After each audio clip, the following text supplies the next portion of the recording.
আল্লাহ বলে, কিরে ফেরেশতারা, ঘটনা কি? এত খাবার কেন? আল্লাহ রোজা রাখছে। কি চায়? আল্লাহ ক্ষমা চায়। তো খায় না যে তৃষ্ণার, তো আল্লাহ আপনার ভয়। আমারে দেখছে না, আল্লাহ আপনারা দেখে নাই। জান্নাত দেখে নাই, আমার জাহান্নাম দেখেছে আল্লাহ কিন্তু জানে। তারপরে ফেরেশতাদের মুখ থেকে বের করা হবে। সুবহানাল্লাহ পড়ে। আমার জাহান্নাম দেখেছি কিনা বলো। ফেরেশতারা বলে, না জাহান্নাম দেখে নাই।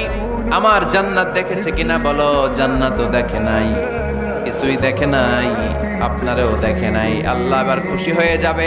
আমার খুশির জন্য আমার ভয়ে তৃষ্ণার্ত ক্ষুধার্ত সামনে খাবার হাত বাড়ালেই খেতে পারে, গ্লাসটা তুললেই পান করতে পারে, আমার ভয়ে খায় না। আমার ক্ষমা চায়, আমার কাছে ক্ষমা প্রার্থনা করে। এখন আমার বান্দা যা দোয়া করবে, বান্দার সব দোয়া আমি কবুল করে নেব। আল্লাহর ভালোবাসা সফট কর্নার খুব গ্রো করে। যোগ্য যে খুব মারতে হবে, ঠিক কিনা? সময় মতো কাজ করতে হবে। সময়ের 1 ফোঁট, অসময়ের 10 ফোঁট। সময় মতো 1 ফোঁটা দিলে যেই লাভ, অসময়ে 10 ফোঁটা দিলে ওই লাভ হবে না। সময় মতো কাজ করতে হবে। ইফতারের আগ মুহূর্তে দোয়া করবে।